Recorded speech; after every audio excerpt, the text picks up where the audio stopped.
ধরলাম।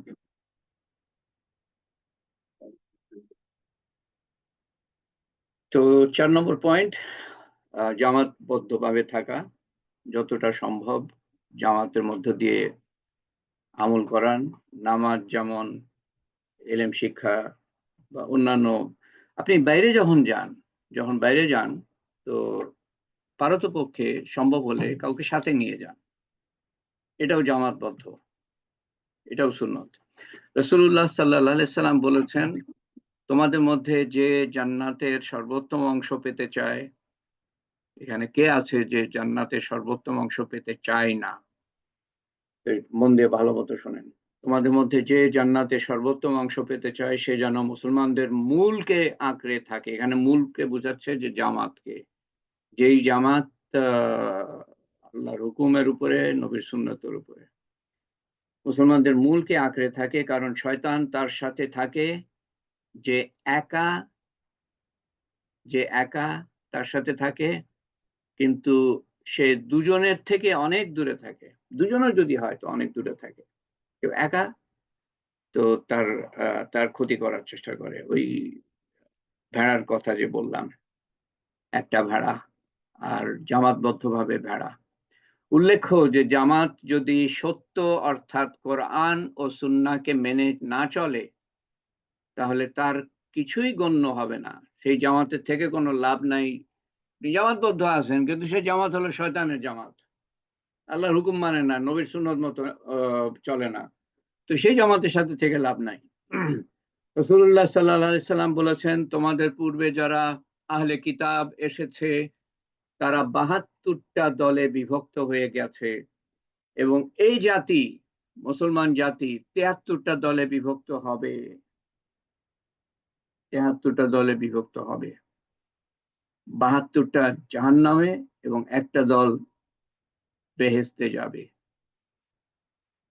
এটাই জামাত, তার মানে যারা আর কি জামাতবদ্ধ থাকে, এবং সেই জামাত, যে জামাত আল্লাহর হুকুম, কোরআন ও সুন্নত এর উপরে। এটার উপরে আমাকে উম্মে হাবিবা একটা হাদিস পাঠিয়েছে, একদম কাছাকাছি, একটু বেশি আমরা জানতে পারবো। তো সেটা আমি একটু পড়ে শোনাই।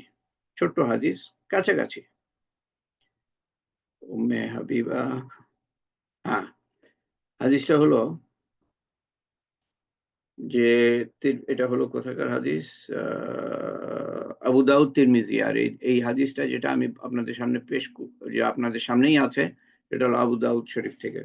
রাসূলুল্লাহ সাল্লাল্লাহু আলাইহি সাল্লাম সহিহ হাদিসের মাধ্যমে সংবাদ দিয়েছেন যে, ইয়াহুদিরা, এখানে ইয়াহুদিদের কথাটা বলা নাই, ৭১টা দলে বিভক্ত। নাসারারা বিভক্ত ৭২টা দল। এখানে ৭২-এর কথা বলা আছে, ৭১-এর কথা বলা নাই। একটা দল ছাড়া সমস্ত দল, আচ্ছা হ্যাঁ, তারপর বলছেন যে এই উম্মতে মোহাম্মদী বিভক্ত হবে ৭৩টা দলে। ৭৩টা দল। সেখানে একটা কথা আমি বলে রাখি, সেটা হলো যে যে ৭১, ৭২, ৭৩, এগুলো তো বোঝাচ্ছে যে অনেক। আপনি যদি খবর নেন, দেখবেন যে ইহুদিরা হয়তো ৭১ থেকে বেশি, তারা বিভক্ত, ৭১টা দল থেকে বেশি বিভক্ত। খ্রিস্টানরা অনেক দলে বিভক্ত। এক জায়গায় আমি দেখেছিলাম ১৫০টা দল, ১৫০টা তাদের ফেরকা। মুসলমানদের এই ৭৩ বলা আছে এখানে, তো আসলে দেখা যাবে যে অনেক অনেক দল। তো এটা এই জন্য যে ৭১, ৭২, ৭৩ বলা হচ্ছে অনেককে বোঝাবার জন্য। ইহুদিরা যত দলে, তার থেকে বেশি দলে বিভক্ত খ্রিস্টানরা, খ্রিস্টানরা যত দলে বিভক্ত, তার থেকে বেশি দলে বিভক্ত মুসলমানরা, এটাই বোঝানো হচ্ছে আর কি। আচ্ছা, একটা দল ছাড়া সমস্ত দলই জাহান্নামে প্রবেশ করবে, এটা হলো সেই দল, এখানে একটু অন্যরকম আছে, যারা নবী সাল্লাল্লাহু আলাইহি সাল্লাম এবং তার সাহাবীগণের সুন্নতের উপর প্রতিষ্ঠিত থাকবে, তারাই বেহেশতে প্রবেশ করবে। সুন্নতের উপর প্রতিষ্ঠিত থাকবে। সুন্নতের মধ্যে আল্লাহর হুকুম আছে, ফরজ আছে, ওয়াজিব আছে, সুন্নত আছে, নফল আছে। এটা হলো সেই দল যে সুন্নতের উপরে প্রতিষ্ঠিত থাকবে। আহ, আল্লাহ নবীর সুন্নত, সাহাবাদের সুন্নত। তার মানে সাহাবারা কিছু রদবদল নিয়ে এসছেন, সেটার উপরে আমল করা। যেমন কোরআন রাসূলুল্লাহ সাল্লাল্লাহু আলাইহি ওয়াসাল্লামের সময় ছিল না, বইয়ের আকারে ছিল না। তারপরে 20 রাকাত তাহাজ্জুদ রাসূলুল্লাহ সাল্লাল্লাহু আলাইহি ওয়াসাল্লামের সময় ছিল না।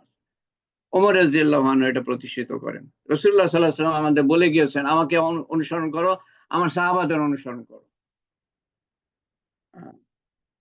আল্লাহ তাআলা বলছেন কোরআন শরীফে, রাসূলুল্লাহ সাল্লাল্লাহু আলাইহি ওয়াসাল্লামকে অনুসরণ করো এবং আতিউল্লাহ ওয়া আতিউর রাসূলা ওয়া উলিল আমরি মিনকুম, এবং তোমাদের মধ্যে থেকে যারা আমির তাদেরকে অনুসরণ করো। তো আমাদের তো সবচেয়ে প্রথম দিকের আমির হলো ইয়ে সাহাবারা, আবু বকর রাদিয়াল্লাহু আনহু, ওমর রাদিয়াল্লাহু আনহু, উসমান রাদিয়াল্লাহু আনহু, আলী রাদিয়াল্লাহু আনহু। ওনারা যা যা করেছেন, যেমন কোরআন শরীফ, যেমন 20 রাকাত তাহাজ্জুদ, এরকম জিনিস আছে যেগুলা যেগুলা এই সুন্নতের মধ্যেই পড়বে। তো এরা বেহেশতে যাবে। আচ্ছা, তারপর আরো কিছুটা আছে এখানে গুরুত্বপূর্ণ। এই দলটা যে দল বেহেশতে যাবে বেদাতে লিপ্ত হওয়া থেকে সুরক্ষিত থাকবে। বেদাত মানে হলো যেটা রাসূলুল্লাহ সাল্লাল্লাহু আলাইহি ওয়াসাল্লাম ধর্মের মানে করেন নাই, সেটা আমি করছি ধর্ম মনে করে। যেটা উনি করেন নাই, ওনার সাহাবারা করেন নাই, আমি করছি এটা ধর্ম মনে করে, এটা বেদাত। এবং যারা বেদাত করবে, বেদাত সম্বন্ধে পরিষ্কার হাদিসে বলা আছে যে তারা জাহান্নামে যাবে এবং পরকালে জাহান্নামের শাস্তি থেকে মুক্তি পাবে যারা বেদাত থেকে দূরে থাকবে। এটাই হলো সাহায্যপ্রাপ্ত দল, যারা বেদাত থেকে দূরে থাকবে, সুন্নতের উপরে থাকবে, যা কিয়ামত পর্যন্ত হকের উপর বিজয়ী থাকবে। একটা দল থাকবে যারা কিয়ামত পর্যন্ত তারা হকের উপরে বিজয়ী থাকবে। এইটুকু আমি যোগ করলাম, কিছুটা কথা যোগ করলাম উম্মে হাবিবা ইলাক পাঠানো একটা হাদিস থেকে। আর হ্যাঁ, আরেকটা হাদিস। আচ্ছা, তারপরে আপনি নামাজ পড়ার সময় যদি শয়তান আপনার কাছে আসে, ও আমরা তো মনে হয় আরেকটা ইয়েতে চলে এসেছি। হ্যাঁ, 4 নম্বর 5 নম্বরে আছি এখন আমরা। শয়তানের বিরোধিতা করা, শয়তানের বিরোধিতা করা মানে শয়তান যেটা ধোঁকা দিবে, মনের মধ্যে ওয়াসওয়াসা দিবে, তার উল্টাটা করা, এটা হলো 5 নম্বর। এটার কিছু উদাহরণ দেয়া আছে। আপনি নামাজ পড়ার সময় যদি শয়তান আপনার কাছে আসে এবং বলে, তুমি জাহির করছো, তুমি লোক দেখাচ্ছ, তাই তোমার নামাজ সংক্ষিপ্ত করো। শয়তান বলছে যে তুমি তো লোক দেখাচ্ছ, তোমার নামাজ সংক্ষিপ্ত করো, তাহলে আপনার নামাজকে দীর্ঘ করা উচিত, শয়তানের বিরোধিতা করা উচিত এবং নিজেকে বলা উচিত যে না, এটা আল্লাহর ওয়াস্তে।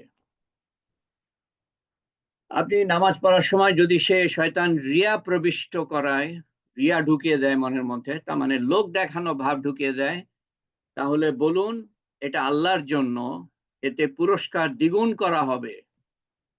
যদি সে বলে তোমার অজু বাতিল হয়েছে, আসলে হয় নাই, সন্দেহ ঢুকাচ্ছে, তাহলে বলুন তুমি মিথ্যা বলছো, সন্দেহ থেকে অজু বাতিল হয় না।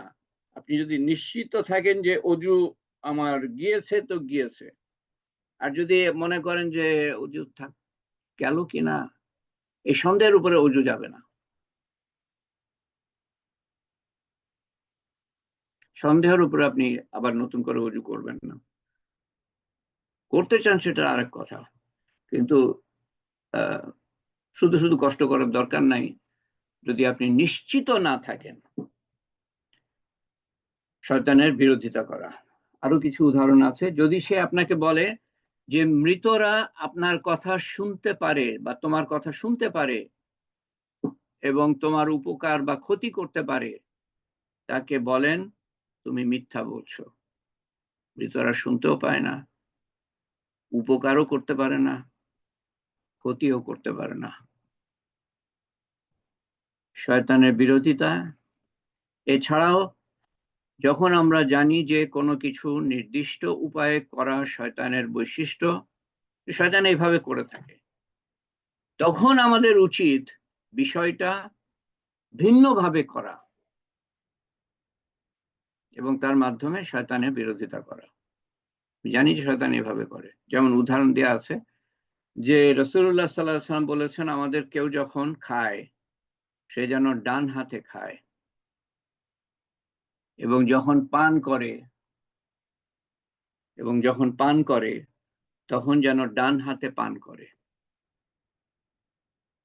কারণ শয়তান বাম হাতে খায় এবং বাম হাতে পান করে। কারণ শয়তান বাম হাতে খায় এবং বাম হাতে পান করে। তো ডান হাতে খাওয়া এটা সুন্নত, শয়তানের বিরোধিতা করা হয়। এটা খুবই প্রচলিত, বাম হাতে পানি খাওয়া, বাম হাতে কোনো কিছু খাওয়া খুবই প্রচলিত। এবং এটা এসছে কোত্থেকে আমি জানি না। আমার মনে হয় মধ্যে মধ্যে যে এই যে নাটক এবং সিনেমা দেখি আমরা, সেখানে কিন্তু ওই ওই বাম হাতে খাওয়াটা দেখায়, বিশেষ করে পানি। এবং শয়তান আপনার সাথে যোগ দেয়, শয়তান আপনাকে প্রভাবিত করে যদি আপনি তাকে অনুসরণ করেন। আচ্ছা, এবং দুপুরে কিছুক্ষণ ঘুমাও, কারণ শয়তান ঘুমায় না। ঘুমাতে না পারেন, কিছুক্ষণ শুয়ে থাকেন। এটা রাসূলুল্লাহ সাল্লাল্লাহু আলাইহি ওয়াসাল্লামের সুন্নত ছিল। উনার সুন্নতটা, প্রকৃত সুন্নত ছিল জোহরের আগে একটু শুয়ে নিতেন উনি। জোহরের আগে, আপনি জোহরের আগে পারেন, পরে পরে পারেন, নবীর সুন্নত মনে করে এটা আপনি যদি করতে পারেন তো ভালো, অফিসে থাকলে তো সম্ভব না। আচ্ছা, শয়তানের বিরোধিতা এখানেই শেষ। এবং আজকের তালিমটা আমি এই ৬ নম্বরে যাব না, কারণ ৬ নম্বরটা অনেক দীর্ঘ। ৬ নম্বর হলো তার কৌশল এবং তা ব্যাহত করার উপায় জানা। এটা হলো ৬ নম্বর, এটাতে আমি যাব না। আর ৭ নম্বরে শেষ। তো আমার মনে হচ্ছে আর দুটো বা একটা হালকাতে এই শয়তানের প্রতারণা সম্বন্ধে শেষ হবে। তারপর আমি, এটা একটা বই থেকে নেয়া, আপনাদের আমি আগেই বলেছি, একজন বড় আলেম ইবনুল কাইয়্যিমের বই আছে। এই বইয়ের নামকরণও আরবিতে এরকম, শয়তানের প্রতারণা সম্বন্ধে জানা এবং তার থেকে বাঁচার উপায় কোরআন ও সুন্নত অনুযায়ী। সেখান থেকে আমি নিয়েছি বই থেকে। তো এরপরে আমার যদি কিছু যোগ করার থাকে আমি যোগ করব। এবং তারপরে কোনটাতে আমি যেন যাওয়ার কথা চিন্তা করছিলাম। হ্যাঁ, বেদাত সম্পর্কে কিছু, তৌহিদ, আমি আসলে বলতে চাই তৌহিদ সম্বন্ধে, আল্লাহর একাত্মবাদ। তার উল্টা পিঠ হলো শিরক। তৌহিদের উল্টা দিকটা হলো শিরক। শিরক সম্বন্ধে তালিম করে, রোজা পর্যন্ত, রোজার সময় তো খালি রোজার সম্বন্ধে আলোচনা হবে। রোজার দু এক সপ্তাহ আগের থেকে রোজার সম্বন্ধে আলোচনা হবে ইনশাল্লাহ। আর আরেকটা কথা আমি আবার স্মরণ করাই, গত সোমবারে বলেছি, বুধবারে বলেছি, আজকে বলছি, আমি আজকে এসে এই রাত্রিবেলা তালিম করছি, দুপুরে এসে রাত্রিতে তালিম করছি। আমি আজকে যদি না আসতাম, আগামীকাল আসতাম, আমার ৩৬,০০০ টাকা বাঁচতো। আগামীকালের টিকিট করলে ৩৬,০০০ টাকা গচ্ছা কম দিতে হতো। তো আমি সেই গচ্ছাটা দিয়েছি যাতে করে আজকের তালিমটা বাদ না যায়। নাহলে আগামীকাল আসলে আমার ৩৬,০০০ টাকা গচ্ছা কম দিতে হতো। আমি বলছি আপনাদের এই জন্য, আমি করেছি আল্লাহর ওয়াস্তে, আপনাদের বলছি এই জন্য যাতে করে আপনারা বুঝতে পারেন যে আমি এই ব্যাপারে সিরিয়াস, এই তালিমের ব্যাপারে। আপনারাও সিরিয়াস হবেন, আপনাদের উপকার হবে, আমারও উপকার হবে। এবং উপকারটা আল্লাহ তাআলাই দিবেন। উপকার আপনিও দিতে পারবেন না আমাকে, আমিও দিতে পারবো না আপনাকে, আল্লাহ তাআলাই দিবেন। তো এটার জন্যই বললাম, কারণ আজকের তালিমটা আমি ক্যান্সেল করতে চাই নাই এই জন্য যে সোমবারের তালিমটা আমি করতে পারবো না। সোমবারে আমি যে বিয়ের জন্য এসছি, বৌভাতের জন্য এসছি, সে বৌভাতটা হলো সোমবার।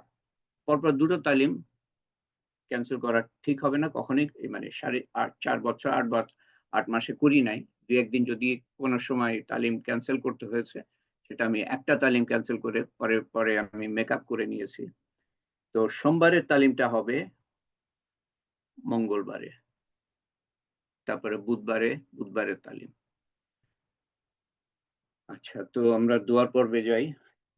একটু আমি ইয়েটা নিয়ে আসি, আমি রুম পাল্টিয়েছি, আগে কেটে যাচ্ছিল যে রুমে ছিলাম বারবার। ফাইলটা নিয়ে আসি আমি।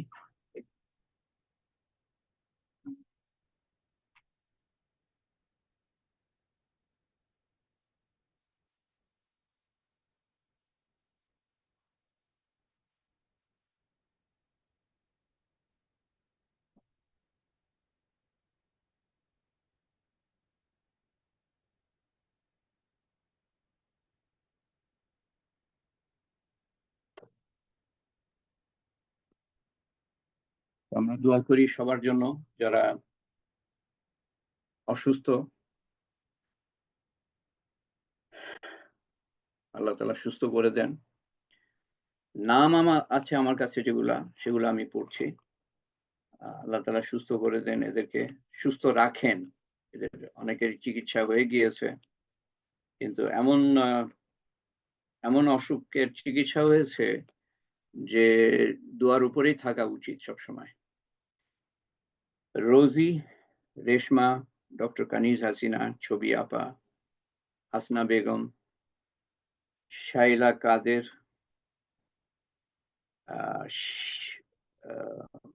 সালেহা বেগম,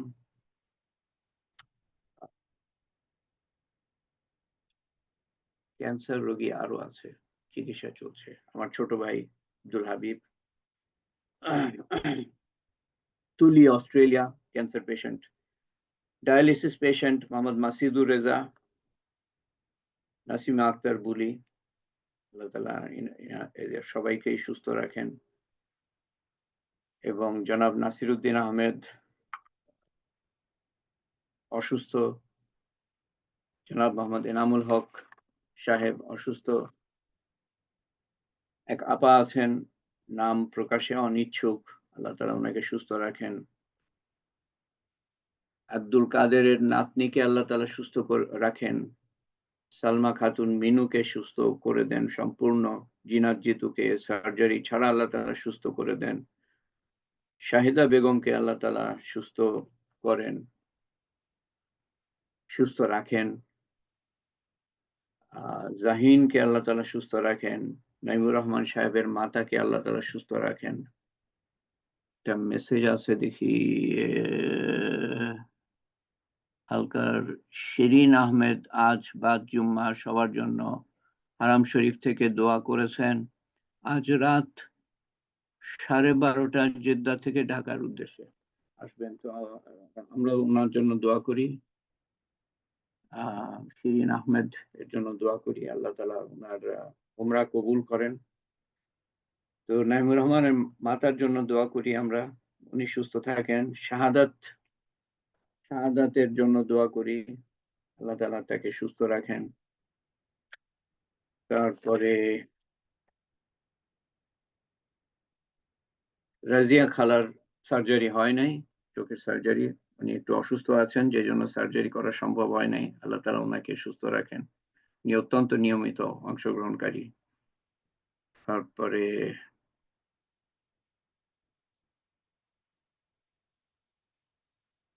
তানজিম কেমন আছে? তানজিমের পিতামাতাকে আমি অনুরোধ করব খবর দিতে, খবর দেওয়া দরকার।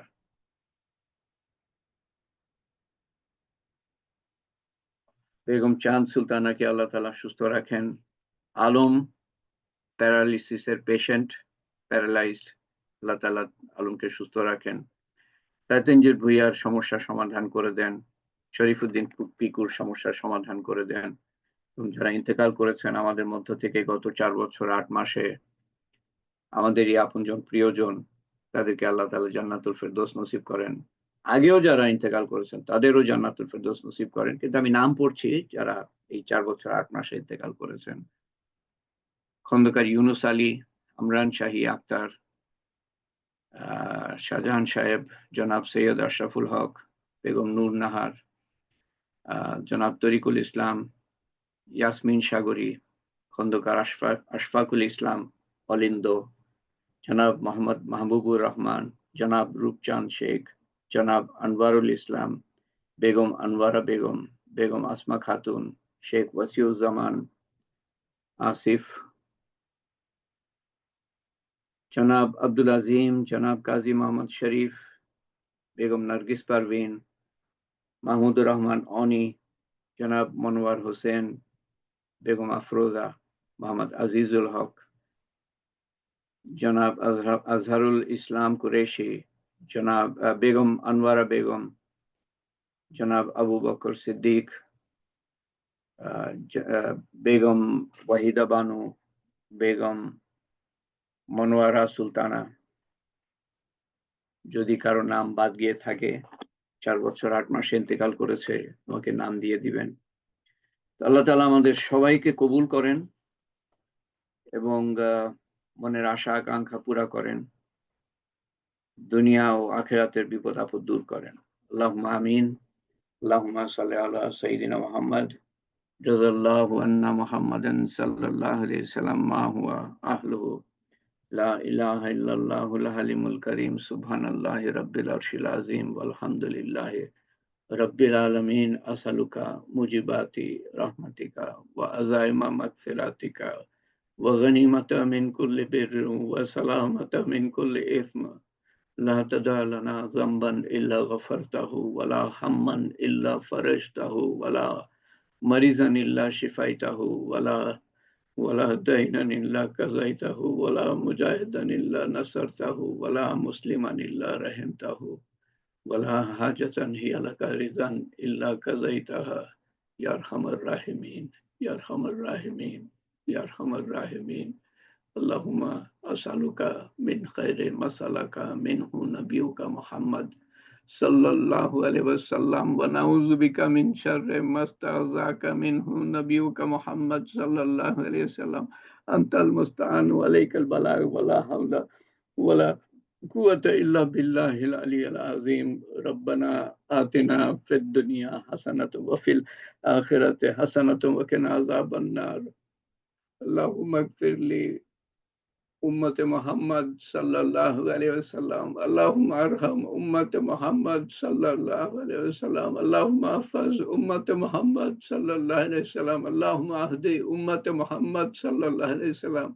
আল্লাহুম্মা ইহদিনা ওয়া ইহদি বিনা ওয়া ইহদিন নাস জামিয়া। আল্লাহুম্মা ইগফির লি ওয়া লিওয়ালিদিনা ওয়া জামিআল মুমিনিন ওয়াল মুমিনাত ওয়াল মুসলিমিন ওয়াল মুসলিমাত আল আহইয়াই মিনহুম ওয়াল আমওয়াত ইন্নাকা মুজিবুদ দাওয়াত বিরহমাতিকা ইয়া আরহামার রাহিমিন। হে পাক পরবর্তীগার, ইয়া যুল জালালি ওয়াল ইকরাম, ইয়া হাইয়্যু ইয়া কাইয়্যুম বিরহমাতিকা নাস্তাগীস, ইয়া মালিকাল মুলক, ইয়া ফাতিরিস সামাওয়াতি ওয়াল আরদ, লা আনতা ওয়ালি ফিদ দুনিয়া ওয়াল আখিরা, লা ইলাহা ইল্লা আনতা সুবহানাকা ইন্না কুন্না মিনাজ জালিমিন, ওয়া ইলাহুকুম ইলাহুম ওয়াহিদ লা ইলাহা ইল্লা হুয়ার রহমানুর রহিম। হে পাক পরবর্তীগার,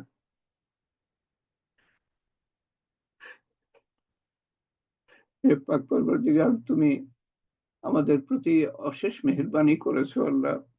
তোমার কিছু কিছু কথা বলার, তোমার সম্বন্ধে কিছু কথা বলার, তোমার হাবিব সাল্লাল্লাহু আলাইহি সাল্লাম সম্বন্ধে কিছু কথা বলার, তোমার দ্বীন সম্বন্ধে কিছু কথা বলার ও শোনার তৌফিক আমাদের দান করেছো আল্লাহ।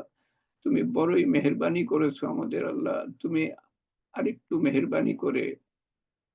মেহেরবানি করে আমাদের সমস্ত গুনাহ খাতা মাফ করে দিও আল্লাহ, এবং তার বদলে নেকি লিখে দিও। এবং যেই সময় আমরা হেলায় হারিয়েছি, নেকিও কামাই করি নাই, গুনাহও কামাই করি নাই, তার বদলেও নেকি লিখে দিও, যাতে করে যদি আমরা কোনোদিন বেহেশতে যেতে পারি, বড় আশা রাখি আল্লাহ বেহেশতে যাওয়ার, আমাদের আমাদের কোনো আফসোস যেন না থাকে আল্লাহ।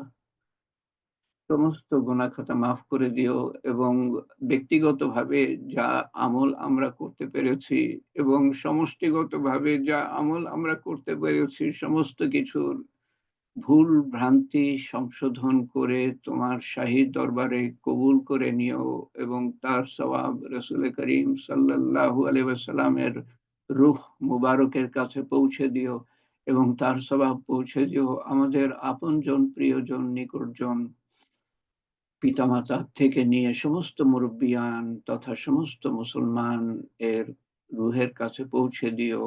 তাদের কবরের আযাব মাফ করে দিয়ে, কবরকে প্রশস্ত করে দিয়ে, কবরকে নূর দিয়ে পরিপূর্ণ করে দিয়ে, কবরকে জান্নাতুল ফেরদৌসের বাগান বানিয়ে দিও এবং আমাদের কবরকেও জান্নাতুল ফেরদৌসের বাগান বানিয়ে দিও এবং আমরা আপনজন প্রিয়জন সহ কঠিন দিনে, কিয়ামতের দিনে, অসহনীয় দিনে, উত্তপ্ত দিনে উঠব, আমাদের প্রতি তোমার সর্বোত্তম ব্যবহার দেখিও। দাঁড়িপাল্লা যখন বসানো হবে, আমাদের প্রতি সর্বোত্তম ব্যবহার দেখিও। পুলসিরাত যখন পাড়ি দিতে হবে, আমাদের প্রতি সর্বোত্তম ব্যবহার দেখিও এবং আমাদেরকে সর্বোত্তম বেহেশতে দাখিল করো। সর্বোত্তম বেহেশতে যাওয়ার জন্য যে সিরাতুল মুস্তাকিম সহজ সরল পথে আমাদের প্রতিষ্ঠিত থাকা উচিত, সেই পথে আমাদের প্রতিষ্ঠিত থাকার তৌফিক দিও আল্লাহ। মৃত্যু পর্যন্ত এক মুহূর্ত ছেড়ে দিও না আমাদের শত্রুদের কাছে আল্লাহ। তোমার রহমত আর মাগফিরাত আর হেফাজত আর হেদায়েতের চাদরে আবৃত রেখো আমাদেরকে, আমাদের সন্তান সন্ততিকে, আমাদের আত্মীয় স্বজনকে, আমাদের দেশবাসীকে আবৃত রেখো, আমাদের এই উম্মতকে আবৃত রেখো আল্লাহ। আমাদের ভবিষ্যৎ বংশধরকে আবৃত রেখো যারা কিয়ামত পর্যন্ত আসবে আল্লাহ। আমাদের আমাদের মনের আশা আকাঙ্ক্ষা পুরা করে দিও, যা পৃথিবীর জন্য মঙ্গলজনক হবে, যা ক্ষতিকর হবে তার বদলা আখেরাতে দিও। বিপদ আপদ দুনিয়ার ও আখেরাতের আমাদের দেশবাসীর, আত্মীয় স্বজনের, দেশবাসীর এবং উম্মতের বিপদ আপদ দূর করে দিও। অসুস্থতা, শারীরিক, মানসিক, রুহানি অসুস্থতা আমাদের বা আত্মীয় স্বজনের বা দেশবাসীর বা উম্মতের দূর করে দিও আল্লাহ। সবাইকে হেদায়েত দিও আল্লাহ। সবচেয়ে বড় অভাব, খাবার দাবারের অভাব আছে, অভাব অনটন তো লেগে আছে সংসারে মানুষের, নির্যাতন নিষ্পেষণও লেগে আছে। সবচেয়ে বড়, সব দূর করে দিও। সবচেয়ে বড় অভাব হলো হেদায়েতের অভাব, সেটা সেটা সবার জন্য দূর করে দিও। সেই সব ব্যক্তি যারা আমাদের ধ্বংস করার জন্য লেগে আছে, তাদের কপালে হেদায়েতও নাই, আমাদেরকে ধ্বংস করতে দিও না তাদের হাতে। তারা আমাদের ধ্বংস করার আগে তুমি ধ্বংস করে দিও তাদেরকে আল্লাহ। তোমার দ্বীনের মেহনত যারা করছে, তাদের মেহনত কবুল করে নিও এবং তাদের তৌফিক বাড়িয়ে দিও। আমাদের এই মেহনত কবুল করে নিও, আমাদেরকে তৌফিক বাড়িয়ে দিও, যেন শুরু থেকে আমরা থাকতে পারি এই তালিমের হালকায়, পুরা দিন বুঝতে পারি, তোমাকে চিনতে পারি, পুরা দিন বুঝতে পারি, পুরা দিনের উপরে আমল করতে পারি। তোমার প্রতি দায়িত্ব, তোমার হাবিব সাল্লাল্লাহু আলাইহি সাল্লামের প্রতি দায়িত্ব, তোমার ভালোবাসা নিয়ে, তোমার সন্তুষ্টি অর্জন করে উত্তম দিনে, উত্তম ক্ষণে, উত্তম স্থান হতে পৃথিবী থেকে যাই যেন, তার আগে না। তোমার সন্তুষ্টি অর্জন করার আগে আমাদের নিও না আল্লাহ। এই একটা মাত্র জীবন যেন ধ্বংস হয়ে না যায় আল্লাহ। তুমি আমাদের এই একটা জীবনকে রক্ষা করো আল্লাহ, আমাদেরকে কবুল করে নিও আল্লাহ, পুরা দিনের জন্য কবুল করে নিও। তোমার শান মতো চাইতে পারি নাই, তোমার শান মতো তুমি দান করো আল্লাহ। তোমার শান মতো হেফাজত চাইতে পারি নাই, তোমার শান মতো হেফাজত করো আমাদেরকে আল্লাহ।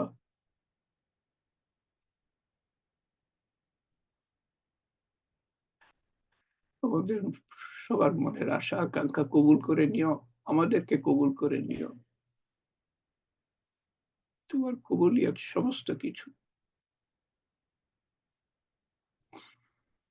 ইয়া কাযিউল হাজাত, ইয়া রাফিউদ দারাজাত, ইয়া হালাল মুশকিলাত, ইয়া মুজিবুদ দাওয়াত, বিরহমাতিকা নাস্তাগীস, ইয়া আউয়ালাল আওয়ালিন, ইয়া আখিরাল আখিরিন, ইয়া আকরামাল আকরামিন, ইয়া আরহামার রাহিমিন, ইয়া রাহিমাল মাসাকিন, ইয়া যিল কুওয়াতিল মাতিন। রব্বানা تقبل منا إنك أنت السميع العليم وتب علينا إنك أنت التواب الرحيم. سبحان ربك رب العزة عما يصفون والسلام على المرسلين والحمد لله رب العالمين. وحمد لا إله ইল্লাল্লাহু মুহাম্মাদুর রাসূলুল্লাহ সাল্লাল্লাহু আলাইহি ওয়াসাল্লাম। আমিন ইয়া রাব্বিল আলামিন।